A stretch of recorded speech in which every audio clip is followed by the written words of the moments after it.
te adorar.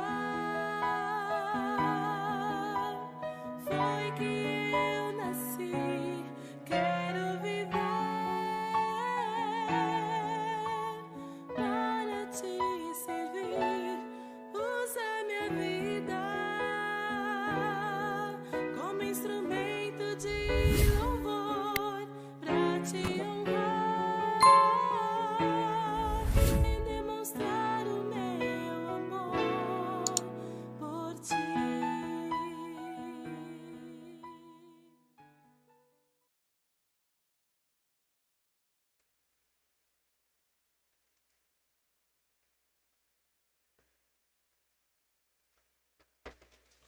Bom dia, bom dia.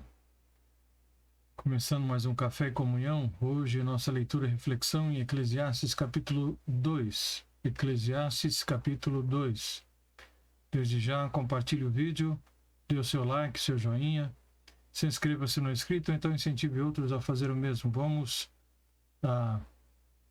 aumentar o número, né, de pessoas que fazem parte então desse grupo, de pessoas que estão dispostas a ler e a refletir sobre a palavra, ok?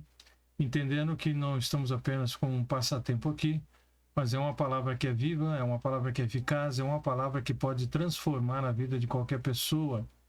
E é justamente sobre essa questão do nosso viver que nós temos aqui as instruções, orientações e o próprio testemunho de Salomão, daquilo que ele viveu, daquilo que ele vivenciou e como ele pôde então entender que sem Deus nada faz sentido, ok? E é sobre isso então que ele fala. Não é um livro pessimista, pelo contrário, é um livro que nos relata ou retrata a realidade do ser humano sem Deus, tá bom? Então, capítulo 2 de Eclesiastes, nós vamos ler a partir desse momento e refletir nele, ok? Vamos passar a leitura bíblica, onde ele diz aí o seguinte: disse a mim mesmo.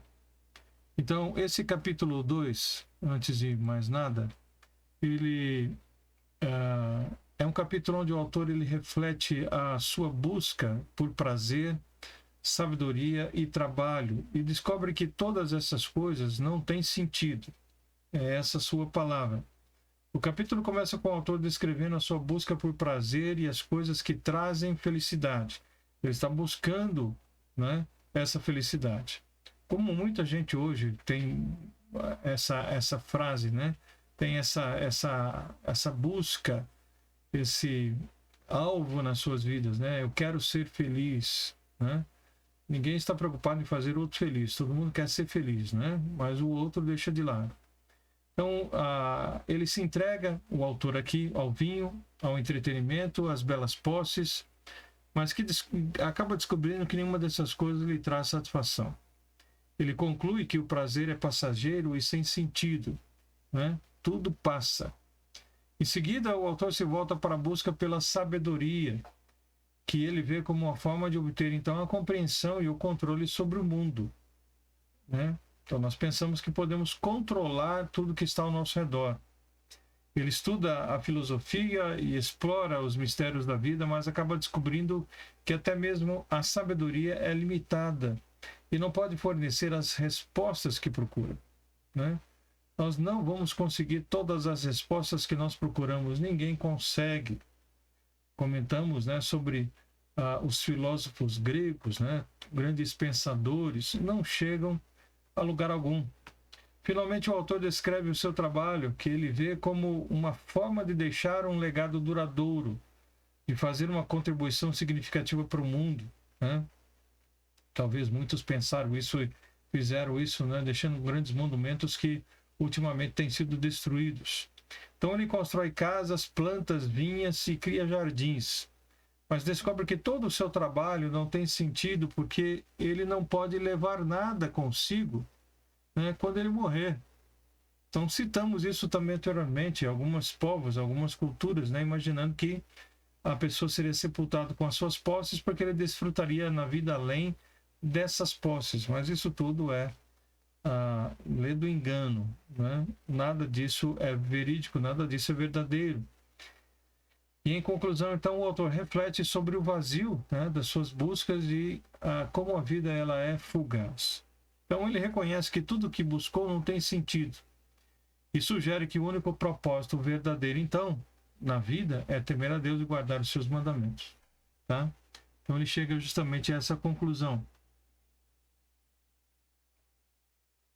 O único propósito verdadeiro, né, na vida, então, é temer a Deus e guardar os seus mandamentos. Então veja que ele está fazendo aqui uma análise sobre a vida daquele que está buscando nos prazeres, na satisfação desta vida, né, encontrar felicidade e não a encontra. Ele procurou em todos os lugares e não a encontrou.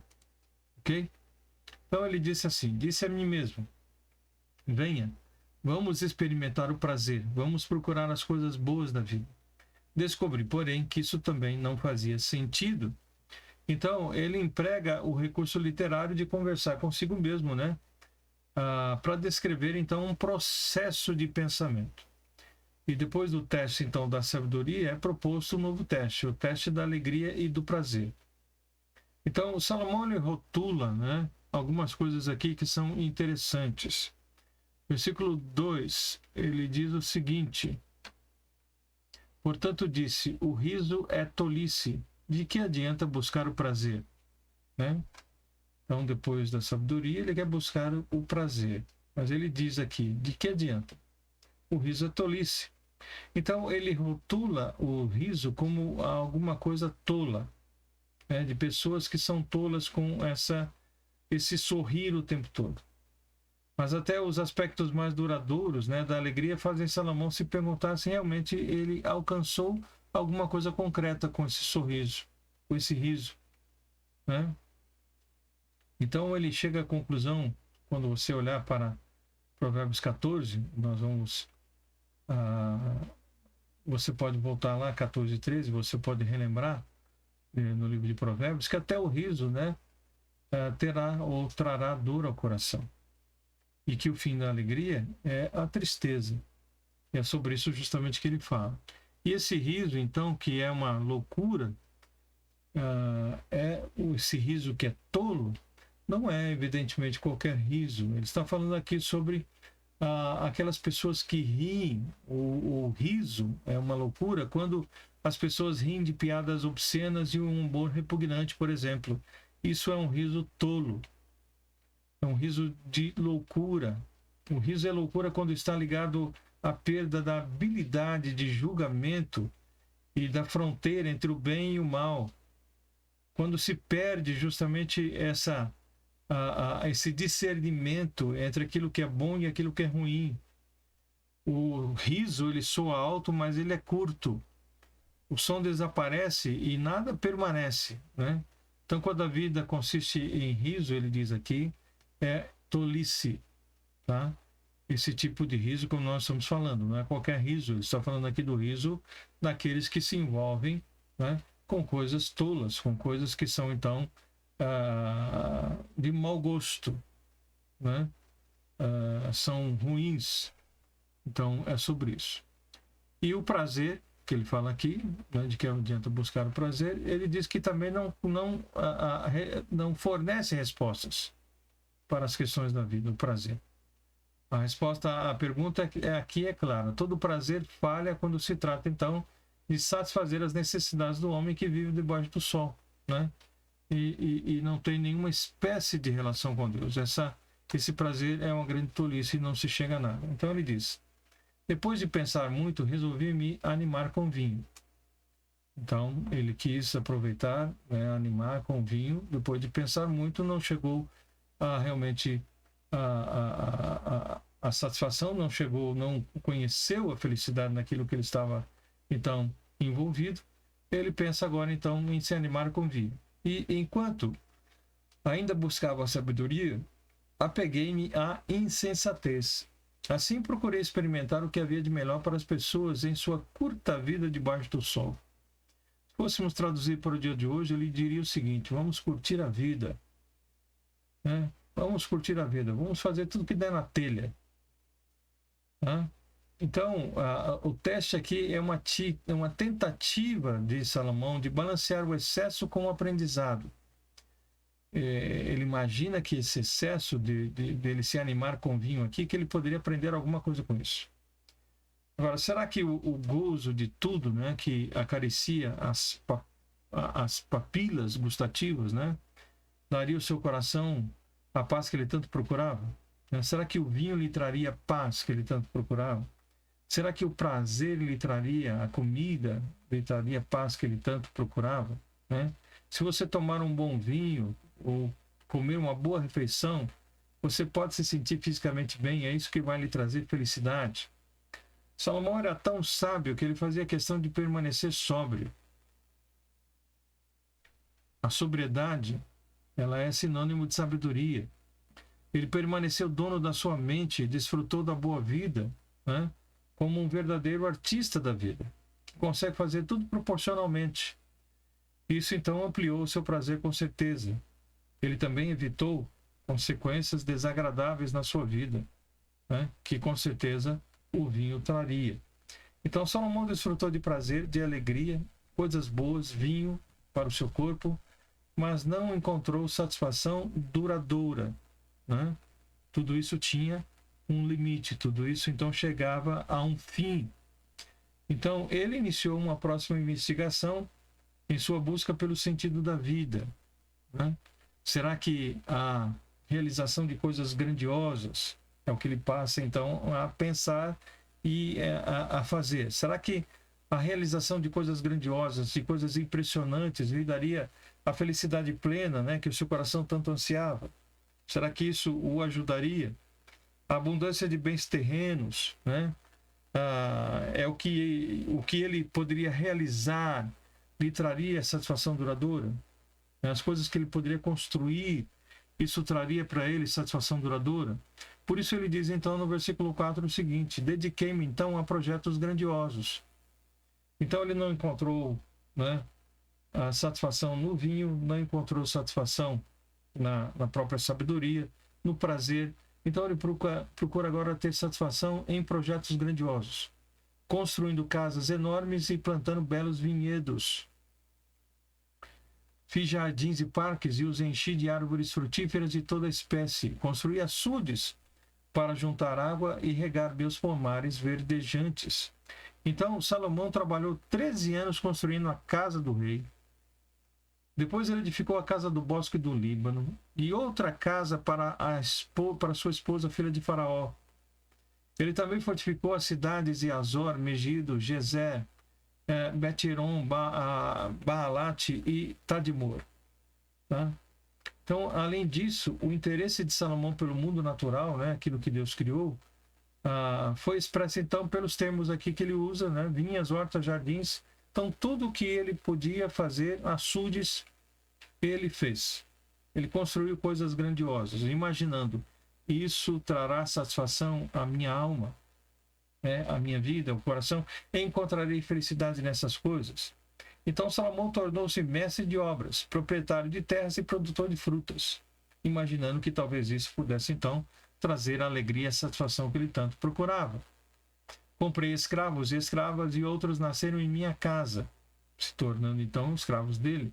Tive muito gado e rebanhos, mais que todos os que viveram em Jerusalém antes de mim. Ele fala então sobre a sua riqueza, sobre o seu poderio, sobre a sua grandeza, tá? Juntei grande quantidade de prata e de ouro, tesouros de muitos reis e de províncias. Contratei cantores e cantoras e tive muitas concubinas. Tive tudo que um homem pode desejar. Lembrando de que foi o tempo de paz e de prosperidade em Israel e ele não teve, né, guerras com que se preocupar, inimigos com que se preocupar. Então, ele estava aqui construindo grandes coisas. E, além disso, né, juntando prata, ouro, né, mais do que os reis anteriores a ele. Teve cantores e cantoras à sua disposição e teve muitas concubinas, né? Ele disse que teve tudo o que um homem poderia desejar. Tá? Tudo o que um homem poderia desejar, ele falou, ele teve, ele tinha.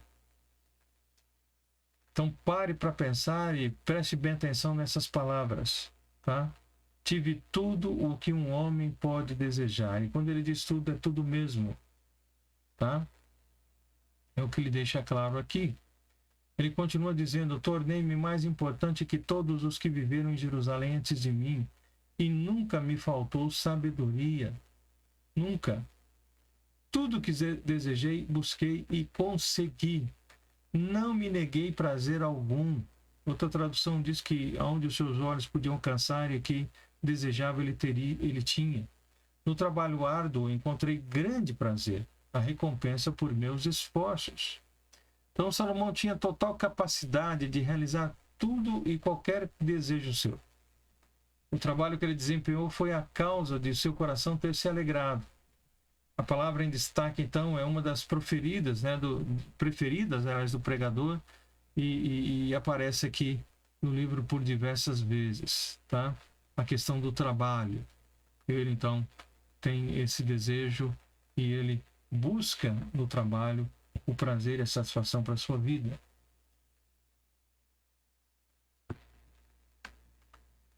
Mas ao olhar, então tem o mas, né? Ele busca prazer em todas essas coisas, mas ao olhar para tudo que havia me esforçado tanto para realizar, vi que nada fazia sentido. Eu olho para trás de tudo que ele realizou, ele diz: nada faz sentido. Todas as construções, os açudes, os pomares, né? Os monumentos. Então ele diz: era como correr atrás do vento, não havia nada que valesse a pena debaixo do sol. Então a sua intensa busca por posses, por experiências, ele conclui que tudo é vaidade. Ou seja, tudo é um vapor, tudo desaparece rapidamente. Mesmo tendo feito e experimentado tantas coisas, ainda assim havia uma sensação de que nada era duradouro, nada que ele conquistou, né, realmente era duradouro. Podia durar, perdurar. Havia, então, um tempo para todas essas coisas. Isso era limitado, havia um limite para todas as coisas. É o que ele diz aqui. Então resolveu comparar a sabedoria com a loucura e a insensatez, pois quem pode fazer o melhor do que eu, o rei? Né? Então o rei, um homem extremamente sábio, ele quer comparar ainda então a sabedoria com a loucura. São opostos, né? Então ele faz essa experiência, né? Então ele diz aqui a insensatez, né? A sabedoria com loucura e a insensatez. Então ele procura através disso sentido para a vida. Pensei, a sabedoria é melhor que a insensatez, assim como a luz é melhor do que as trevas, tá? Então o valor da sabedoria excede significativamente o da tolice, o da insensatez. Mas tanto uma como outra têm limitações. Tanto a sabedoria como a insensatez. Tanto a luz como as trevas. Tá? O sábio vê para onde está indo, mas o tolo anda na escuridão. Apesar disso, vi que o sábio e o tolo têm o mesmo destino. Então, ele fala sobre a questão inevitável aqui na vida de qualquer ser humano, que é a morte. E ele diz que tanto o sábio como o tolo, eles vão morrer. Então, ele só pode concluir uma coisa, que a sabedoria natural na vida terrena é vaidade, é vazia, sem nenhum resultado duradouro também. De novo, preste bem atenção, a sabedoria natural na vida terrena. Não estamos falando sobre sabedoria divina e sobre questões espirituais, ele está falando sobre coisas temporais, terrenas. Tá? E ele diz então de que tanto um como o outro têm o mesmo destino, ou seja, todos vão para a sepultura. Ok? Tanto um como o outro. Essa ideia aqui que tem o mesmo destino está falando sobre a morte e a sepultura. Tá? Disse a mim mesmo, uma vez que terei o mesmo fim do tolo, de que vale toda a minha sabedoria. Nada disso faz sentido. Tá? Quando você pensa então que um e outro vão morrer e vão para o mesmo buraco, ele pensa, que sentido tem? Né? Que sentido tem essa questão? Ok? Pois nem o sábio nem o tolo são lembrados por muito tempo. Ambos morrerão e logo serão esquecidos. Então, ele deixa bem claro que a morte levará tanto a pessoa sábia como a pessoa tola a um esquecimento. As pessoas vão se esquecer dessas pessoas, né? Desse sábio ou desse tolo. Então, a vida e a morte aqui são, para um e para outro, é uma grande interrogação. Então, é claro que a memória de um sábio, né, como também a de um tolo, como ele diz aqui, vão se apagar com o tempo. Isso não permanece para sempre. Assuntos que são muito falados em uma geração não são tão falados numa geração futura, próxima.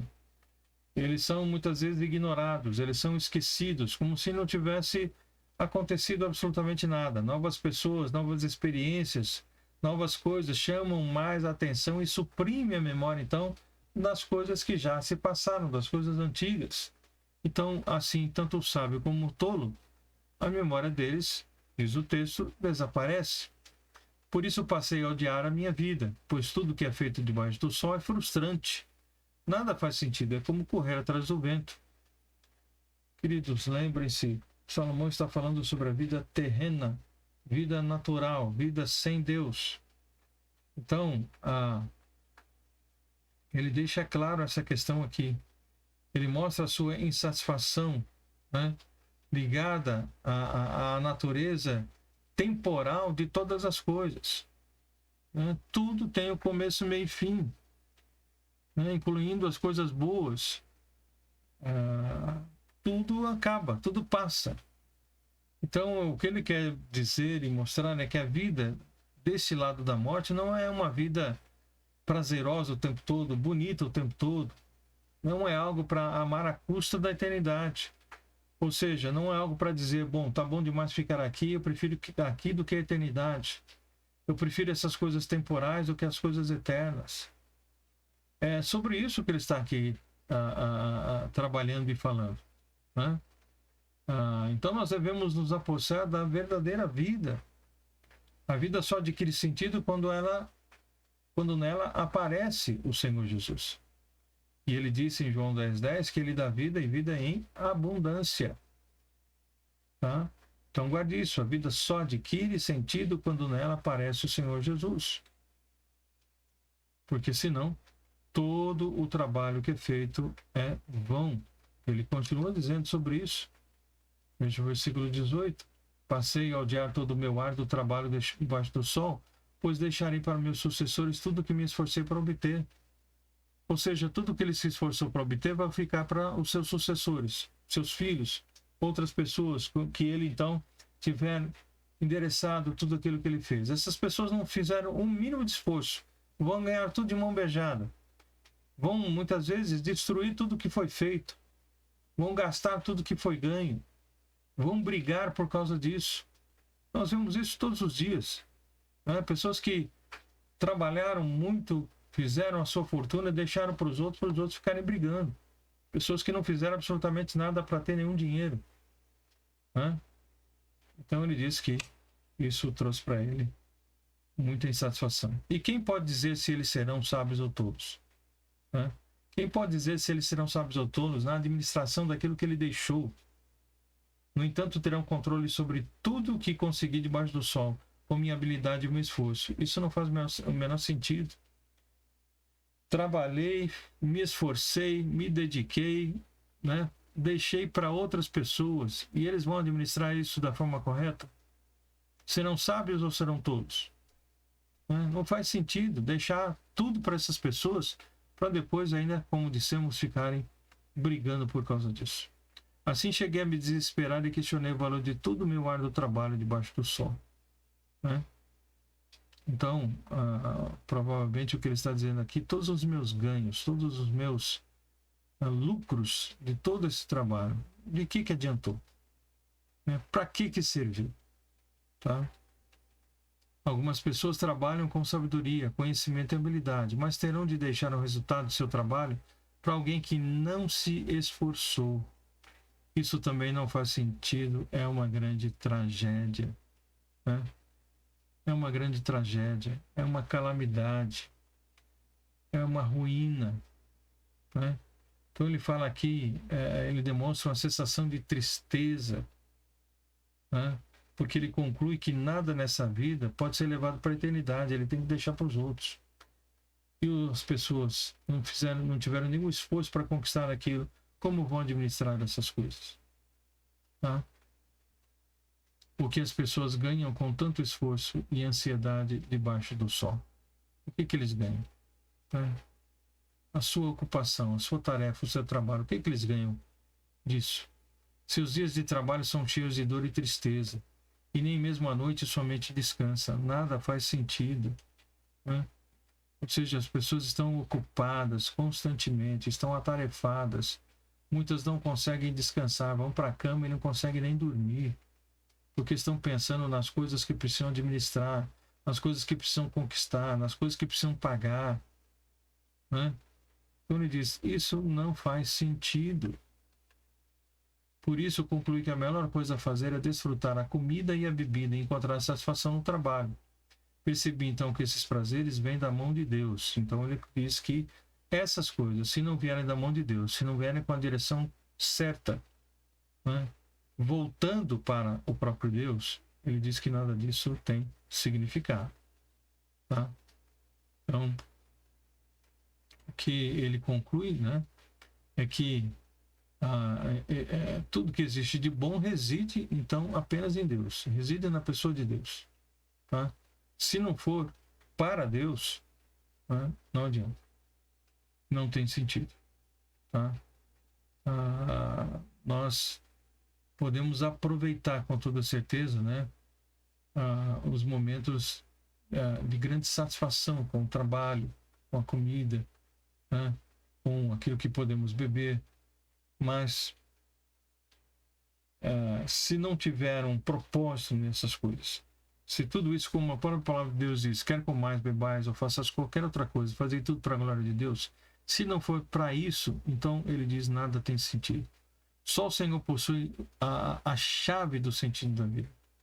Sem ele, o propósito, a satisfação e a alegria verdadeiras são, em última análise, ilusórios. É como diz aqui Salomão o tempo todo, não tem sentido. Todas essas coisas sem Deus não fazem sentido. Tá? Então a expressão metafórica aqui da mão de Deus anuncia que mesmo os atos cotidianos mais simples, hábitos que são habituais de alimentar, de beber, de trabalhar, se não for para a glória de Deus, ele diz, isso não tem sentido. Então a palavra de Deus ela é completa. Lá na frente, Paulo ele vai deixar isso muito bem claro nos seus escritos, tá? Pois quem pode comer ou desfrutar algo sem ele, sem o nosso Deus? Quem pode? Quem pode fazer uma refeição? Quem pode tomar alguma coisa sem ele? Sem que ele seja o provedor de todas as coisas, de todas as boas dádivas para nós. Ele nos dá tudo aquilo que nós precisamos. Ele supre todas as nossas necessidades. E nós precisamos reconhecer que tudo que está à nossa mesa, tudo que temos, tudo que possuímos, vem dele e deve ser devolvido para ele. Tá? Deus concede sabedoria, conhecimento e alegria àqueles que lhe agradam. Se, porém, o pecador enriquece, Deus lhe toma a riqueza e entrega àqueles que lhe agradam. Isso também não faz sentido. É como correr atrás do vento. Então, Deus, então, ele dá a Deus. Então, ele deixa bem claro aqui que o autor de todas as coisas é Deus. E o sujeito de todas as coisas aqui é Deus. E o sujeito numa frase, o sujeito é o termo da oração que realiza, que sofre alguma ação. Deus, ele realiza todas as coisas, realiza todas as ações, ele que dá sentido, ele que é o principal elemento na frase. Ele é o que dá sentido a todas as coisas. Tá? Ele que dá sentido à vida, à nossa existência. E é sobre isso que Salomão deixa bem claro aqui nesse capítulo 2. Então, lembre-se sempre, Eclesiastes é um livro não de pessimismo, mas é um livro de alerta. É um livro onde mostra como é inútil, como é deplorável uma vida sem Deus. Uma vida sem que Deus seja o centro das nossas vidas. Então é sobre isso que ele fala em todo o livro, e nós vamos continuar então amanhã, se Deus permitir, com o capítulo 3, e pensando então aqui em mais ações, né, a respeito da vivência de Salomão durante a sua existência aqui na Terra e de tudo aquilo que ele aprendeu com tudo aquilo que ele vivenciou. Ok? Que Deus possa dar a todos vocês um bom dia, debaixo da graça e da paz do Senhor, e amanhã, Deus permitindo, estaremos juntos mais uma vez. Pai, obrigado por esse tempo juntos. Ajuda-nos a adquirir sabedoria, mas mesmo com a sabedoria adquirida, que seja uma sabedoria do alto, não a sabedoria terrena. Precisamos muito mais do que isso, para podermos entender e compreender, ó Deus, os atos do Senhor, os planos e os propósitos do Senhor. Então ajuda-nos a compreender isso através da Tua Palavra e da ação do Teu Espírito na vida de cada um de nós. Dá-nos um bom dia, pedimos em nome de Jesus. Amém. Que Deus abençoe. Então, amanhã, Deus permitindo, estaremos juntos mais uma vez. Um forte abraço a todos vocês.